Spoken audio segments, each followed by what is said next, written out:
Welcome back to the No New Friends podcast. We are joined by a very, very special guest. We're so excited about this.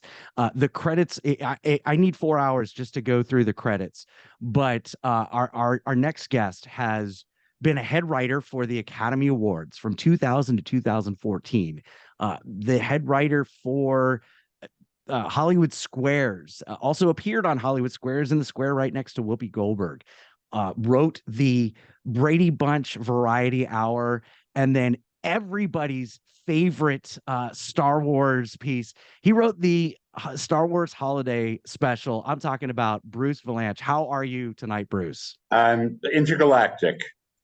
What does that mean? I'm very well, thank you. I'm fluffing out my hair so I give you more of a chic look. You look Because fabulous. You look absolutely fabulous. Good. So, okay, you have this amazing career. When did it all start? Tell me about the start of your writing career, your acting career, all that good stuff. Well, I was a child actor. I grew up in New Jersey, right across from the George Washington Bridge, and I evinced an early interest in showbiz, and I liked dancing around the house and performing and stuff. So my parents encouraged it, and I was a child actor. I was not a child star, or we'd be having this conversation in rehab. They don't they don't do well as a rule. And so I kept acting, and then I had a deep voice, and I was, large, heavy, and I always looked older. I was like born 40. And I was always competing as I got older with people who were the real thing. And I was a kid pretending to be the real thing. So I kind of got into writing because it was another creative outlet, because I had no motor skills. I couldn't, play an instrument or paint or any of that stuff that other kind of artists do. So I was writing, and I wound up writing. It started for the school paper, and then I just kept writing. It was about what I knew, which was show business, pretty much. And when I went to college, I was a dual major. I was acting and I was writing at the same time. And I got a job at the Chicago Tribune afterwards. And I met Bette Midler very early on, early in her career, and I started writing for her. And that was the beginning of the professional show business writing career. I said, journalism, fact, goodbye. Unreality, hello. I'm your guy. And I started doing that. And after 5 years at the paper, I came out to Hollywood to write a TV series for the Manhattan Transfer, which was at the time a nostalgia group and has since become a jazz group. And I, I was writing for a lot of different people while I was in Chicago, and they all were doing television and stuff. So I suddenly had another career. So I left Chicago and came out here, and I stayed. And it has been back and forth between those things ever since. I was out 20 years when they decided to bring back the Hollywood Squares, and Whoopi was going to be the center square, and they asked me to write it, to be the head writer, and she wanted me to host it. And of course, Wow. they thought, well, she's nuts, but they didn't want to piss her off so early in the game, so they said we'll test him. So I did a test. Now, this is for the win, Louise. And they said, well, you're not exactly mainstream, what we were looking for, but we'll put you in a square. So I wound up in the square next to Whoopi. I think they thought I would tame her. Pretty good consolation. Exactly. But, as she is always fond of saying, what they didn't take into account was that she is really a gay Jewish guy, and I am really a woman. So there was no taming to be done. That's amazing. Okay, so first thing that comes to your head when I say Star Wars Hollywood Special or Holiday Special. Holiday Special. It's kind of like you can't beat it with a stick. I mean, it won't go away. Yeah, I mean, I don't know what comes, because everybody asks about it, and I'm to the point where I'm now writing a book about that and about a whole bunch of other colossal disasters that I wrote and managed to survive. Uh, and it's kind of like about television in the 70s and how these things that everybody your age is now watching on YouTube, how they came about at the beginning. And of course, Star Wars is the most famous of them. But at the time, Star Wars was a big summer movie. It was one of the early blockbusters. It was released in 4,000 theaters, but it was a year and a half afterwards, and George was about to start The Empire Strikes Back, and he wanted to stir the pot because the sales of the action figure Princess Leia doll were beginning to crater. So he wanted to have something else to go on, and he had these other stories. He told me he had 6 stories he was going to film, and then he had these 4 other stories cooking around, and he took one of them, probably the one at the bottom of the pile, and sold it to CBS because Star Wars was a brand already, but it had not become, and what it became later. That after the first 3 movies were released and the internet came in, or first the videotape came in and people watched them on VHS, and then the internet made it possible for them to watch them over and over and over. They became a religion. It became the Scientology of the nerds.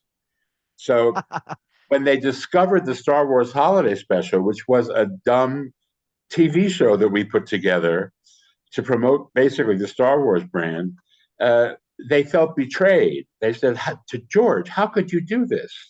How could you, stomp on our myth?" And he got scared. I think because they were a rabid bunch. So he tried to get bury all, but you can't bury anything on the internet. That's Not anymore. Nope. The bitter truth. And then, of course, every time he comes back with a new Star Wars project, it just all belches up again. And so he finally, I think, surrendered. He after the Disney bought the company, he sold the Star Wars Holiday Special to Lego to put on Disney Plus. And last year there was the Star Wars Lego Holiday Special, which was all Lego characters, and it was amazing because they had a Daisy Ridley character who looked like Rosie O'Donnell. Lego's a ride. Lego's really funny, but I mean that was bizarre. Anyway, so I think he was kind of saying to himself, saying to the Star Wars fanatics, "All right, I accept ownership of this thing." And there were several jokes about the old special in the new one. And Life Day, which was something that he introduced in our show, became the subject of this special. And of course, what most people remember it for, who've never even seen it, is Boba Fett, because it was where he introduced Boba Fett, which was a whole separate part. It was a 10-minute animated section that had nothing to do with anything else, but very little in the show had anything to do with anything else anyway. But that had it was the kid looking at a video, and the video was Boba Fett. Now, of course, Boba Fett has got his own series on Disney Plus, and is in a house in Bel Air, and is probably marrying a Kardashian. So you could take credit for the popularity of Boba I could, except as I say in the book, we really had nothing to do. He said he was trying to develop Boba Fett as an animated feature, and he couldn't get any traction on it. And remember, this was after only the one Star Wars movie. Right. So he took his idea and had a studio in Canada do the thing. The other thing I tell people, there are 2 things I tell people about that show. One is that gets them very upset, which is that there were a lot of people in 1978 who did not think Star Wars was that big a deal. They thought it was a funny summer picture. The older ones who had grown up going to the movies on Saturday morning to see what Republic Studios put out, what were called the Republic serials, where a lot of science fiction was part of that. And they were always cliffhangers to get you back to the theater next Saturday morning. So they were shorts, or they were very cheap features, but it harkened back to that. And Star Wars was in effect almost like a parody of those things. But it was not.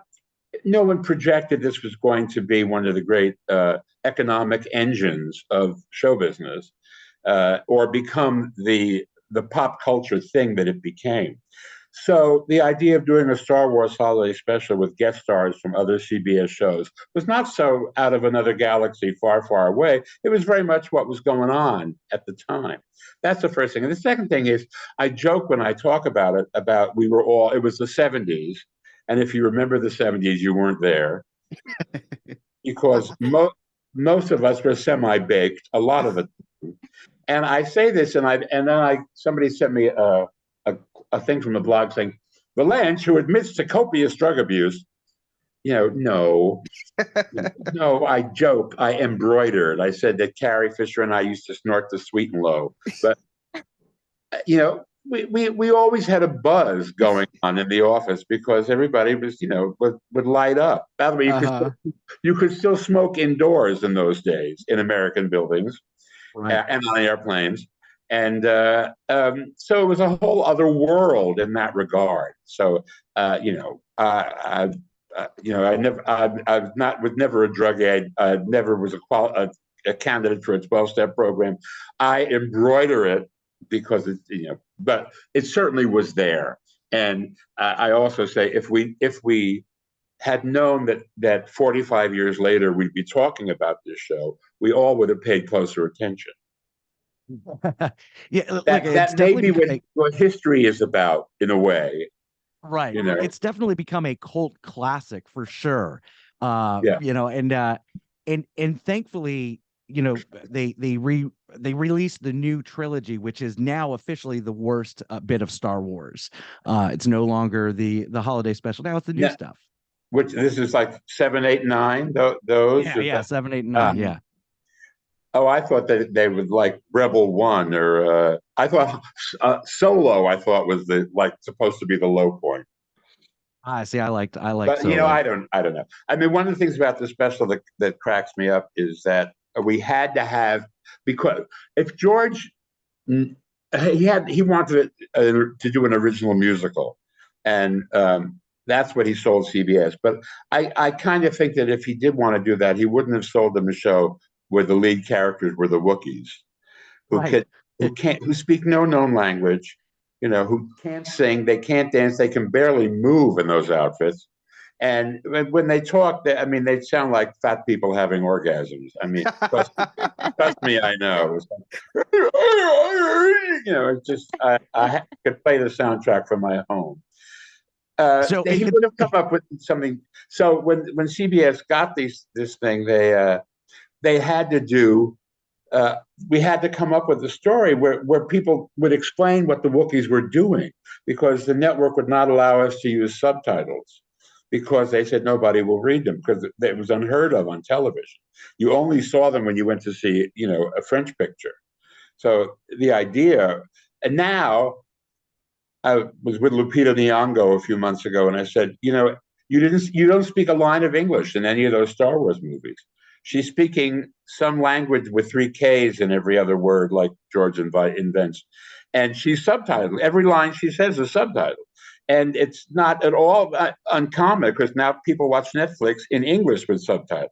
Yeah. So it's right. The world, it's a new world, Goldie. The world has changed, a lot. I wish I could have been in that writer's room hearing you all write the first 10 minutes of dialogue, which is all just Wookiee dialogue going back and forth. If we had to bring in Art Carney to translate, you'll notice. There were translators. I mean, Harrison had to translate anything that Chewie said. Mark Hamill translated a bunch of stuff. Leia did. And then we had Art Carney. We had all these people who were speaking English and translating what the creatures they were speaking to were saying. Oh, that's amazing. Sarah's our resident Star Wars nerd. Sarah, do you have any Star Wars questions before we move on to more exciting things in the career? I'm just more in shock that it's like George this and Harrison this, and it's just so surreal to me, because I'm literally sitting in a Star Wars living room, and it's just incredible to me to hear you talk about this, and thank you for your contribution to the Star Wars world, really. Well, that's the first time anyone has said that. Usually they say, thank you for what you've done. No, I love all things Star Wars, even 7, 8, and 9. Listen, I've always told George, and he said, I can't believe that we did that. I don't, it never happened. I've erased it. I said, George, you lost me when you wouldn't let me play Jabba the Hutt. I said, this is for me. I get to sit on a barge. I never move. I get to, handcuff Carrie to my barge. Would be so exciting. And she disappears in what looks like a huge angry vagina in the desert. That's what gets him. I said, I'd like to, be swallowed up by an angry vagina. It's kind of like, it would be a cosmic thing. So, and he laughs and walks away. So after Star Wars, obviously you did a ton of stuff, but then you get into the Academy Awards, closer to the late 80s, early 90s, and then eventually become the head writer of the Academy Awards. I was actually, the writing credits were very fluid. I was billed as a writer on 25 of them. And some of them I was special material, some of them I was head writer, some of them I was co-head writer. I never could keep track. Wikipedia decided I was head writer. And I'm not correcting them because they make mistakes and I just don't correct them. I think there's something on the Wikipedia page about how I am a dedicated vegan, which is hilarious because I have, and I was on another show and they brought that up and I said, no, I not only eat meat, I suck it. So, take that, Wiki. Run with it. Do with it what you will. But I forget what the original question was, but Star Wars, the Oscar thing. Yeah. So, and I've actually informally worked on the shows since the last one I was formally did because people tend to call me up the week before and say, I don't like this. A lot of what is written now is written by the staff of whoever's hosting the show, generally they have a TV show going of their own. Like this year, it's Kimmel, and he'll bring his people over. They'll double dip. They'll get salaries on both ends, but it doesn't leave a whole lot of money left over for other writers on the show. So right. People call and they say, I don't want to say this, and you know how to do this, and so. I get to sit back and, watch it. And then, the irony is no matter what you write, what you do, something will happen. Will Smith will slap somebody, and that's all anybody will talk about. And that's Wikipedia credits you for one of the most memorable and iconic things that happen in the Oscars, and that's the writing, the writing of the jokes that happened after the Jack Palance push-ups. Oh, that was not just me. That was a team effort.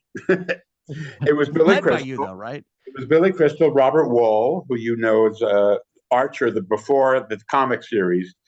He was on HBO, a show about a sports writer, and David Steinberg, who is not the comedian but actually Billy's manager.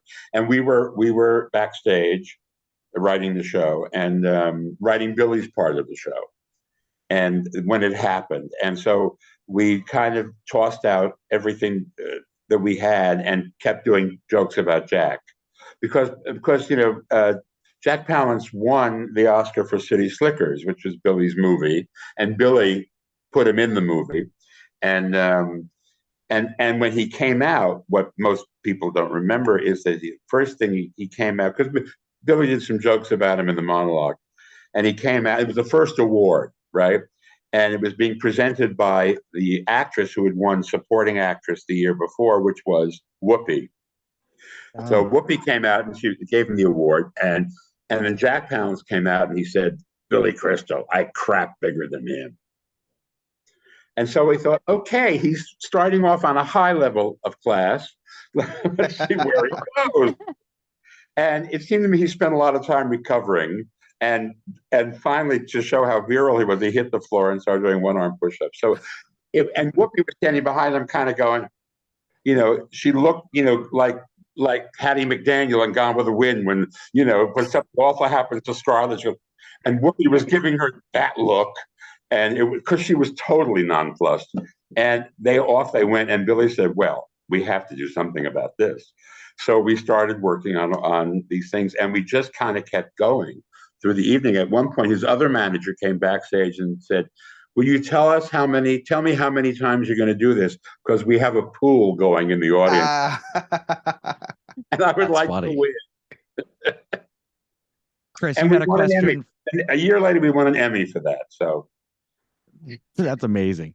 we did. Yeah, I think forgot to mention. other writers appreciated how we had obviously, trashed everything we had and just come up with stuff on the spot. But that's the fun of those shows, of award shows. I mean, what Will Smith did was heinous, but the idea is they're live all over the world, and there some spontaneous things occur, and it's always. I mean, it's live television the way God meant it to be. So, Chris, you had a question.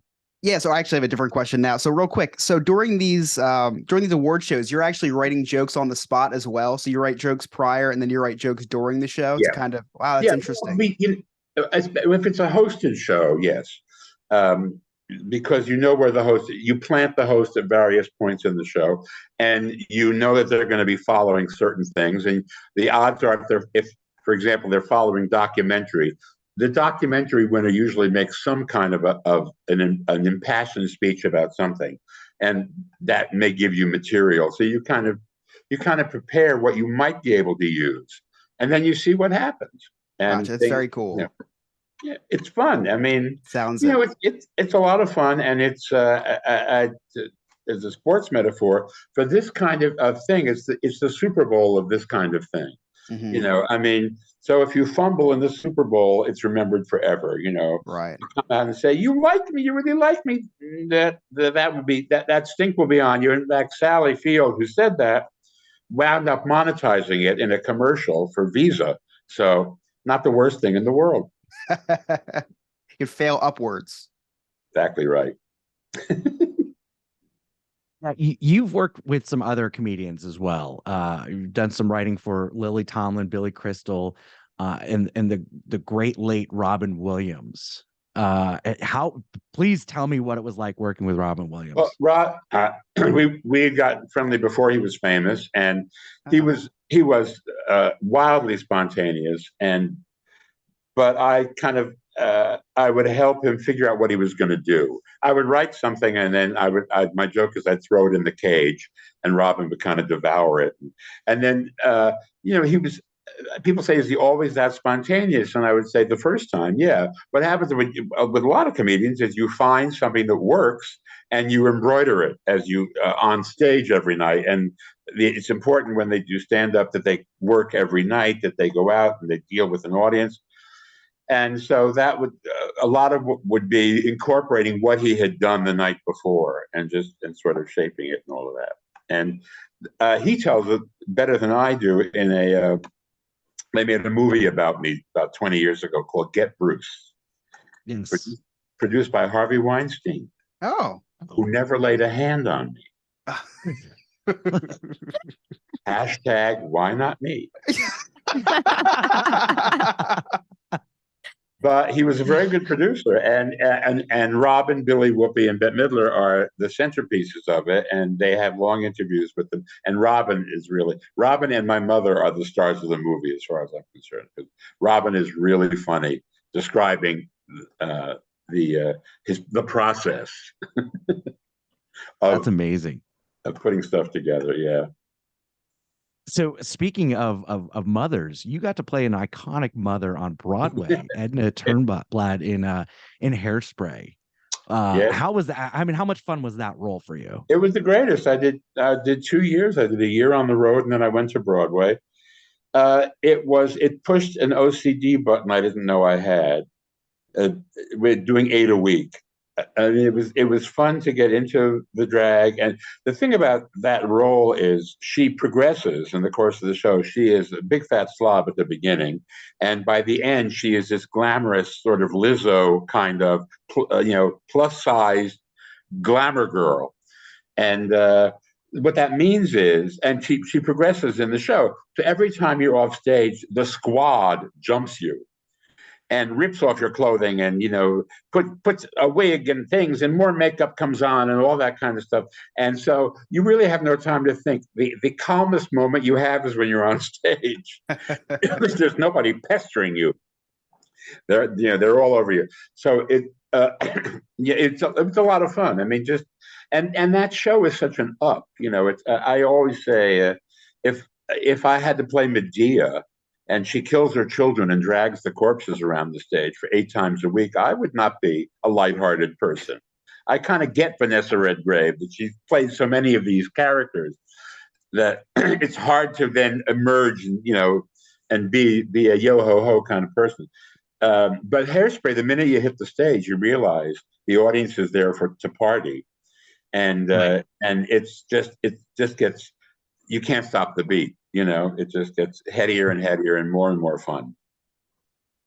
So acting, writing, doing stage, screen. What's your favorite? What's your favorite part of that? I would have to say acting on stage, because you get the immediate audience reaction. Acting on screen, you are as small as you can be because you're working for the camera, and the crew, which is not allowed to laugh. But if you do really well, when they say cut, they will laugh, even though it's way after whatever they were laughing at most of the time. But you get the immediate reaction. I mean, and we're all in it for approval and love and all that kind of stuff. And so, but I also kind of, you feel like you're making a connection with a lot of people. And I think that that's what performers have in common, is that they have that desire to make a connection with a lot of people in a public way. I would like to do it also in a private way, but that's just my own thing. And that's well. Now, when you write, if you get into what I call the alpha state, which is where you're so caught up in what you're writing that you phase everything else out, that you would rather be writing than doing anything else. That's great. It's hard to get to that point, but once you're in it, it's very gratifying because you really are feeling the creative energy coming out of yourself. And but it's a solitary occupation. Even the kind of writing I do a lot of is collaboration with other people, sometimes with a room full of people. And then you get to perform a little bit also. I don't know if you could do that. If I were writing like, NCIS Las Vegas, I don't know that I could, that they dance around the room a lot. But when you're writing on a comedy show, of course, everybody is performing. A lot of they're all doing funny stuff. And so it kind of, it answers that need to perform. Right. But most writing is not like that. That's a very specialized kind of writing. Most writing is guys going off into a cabin in the woods and hoping they don't get hobbled. That's that's what most writers do. What would you consider your big break to be? What was that moment where you're like, oh my gosh, I made it? Well, I know meeting Bette Midler, I think, because that started the whole thing, and it's been only 50 years. Oh, pardon me. And Barry Manilow was her piano player, and on his birthday every year, she says, I don't know, I'm 75. When I met him, I was 25, he was 27. I'm 75, he's 38. How did he do that? Barry is fine. Barry is now admitting his age, and so why not? Because it's a triumph that he's working. So we were together. We've been together a long time. So that would be, I guess that would be. I don't think I had I don't know. I mean, getting a job at the Trib and then coming out here. I don't know what I would characterize as a big break anymore. That was probably it. It's not like, as they say, overnight sensations take 20 years to happen. And there was no one thing where suddenly I was it. Right. I mean, I'm thinking about Joan Rivers, who I used to write for, was slogging away for a long time, and then she got on the Johnny Carson show, and that night she was discovered, because the biggest discoverer of talent in America, the biggest audience for that kind of thing, she was a success, and he gave her his imprimatur. And the next day the phone rang. The phone was ringing off the hook from show business people who wanted to book her because they loved what she did. And so that's a big break. That's Gotcha. All right, real quick. It's starting to storm out here, so I'm gonna ask a couple more questions and then probably cut it. That way I don't lose anything. Um, all right, so Chris likes to ask a question of our celebrity guests, and if you don't want to answer it, that's okay. But you've worked with a lot of celebrities, a lot of stars. Chris, go ahead with your question. Listen, even if this is off the record, even if it's just for our ears only, we need to know. This is a reoccurring subject that comes up on the show. When you're watching a movie or TV show, you kind of wonder what these celebrities smell like. Are they good? Do they smell good? Do they smell bad? Who is the worst smelling celebrity that you've worked with or that you know of? What a great question. Like the I guy went that just around, never, the guy or girl that just never wears deodorant on set. don't go around. I haven't gone around sniffing them. So, I really haven't. I mean, I wouldn't know how to answer seriously because it never occurred to me unless I'm forgetting somebody who came, onto the set.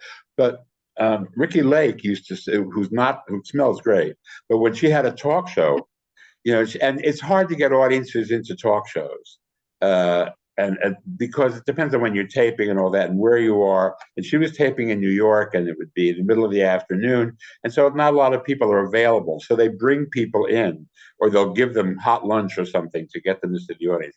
And once I asked her, I said, "What is it like?" She said, "Well, you know what they're going to look like, but no one tells you what they're going to smell like." She used to go out in the audience with a mic in her first afternoon talk show, and apparently there were quite a few that she just could only stand to be with for a minute or so, but she had to move.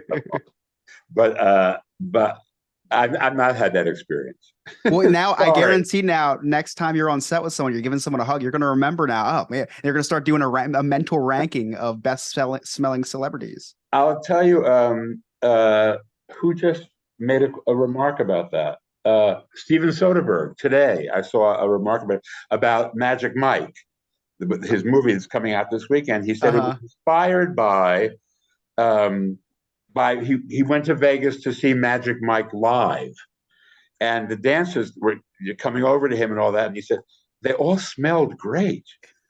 And they were dancing like crazy, and he thought, I don't know, there's a story now. There's some new thing we can do about how these guys are like perfect people who are dancing, stripping for a living. I haven't seen this new movie, so I have no idea if he applied it.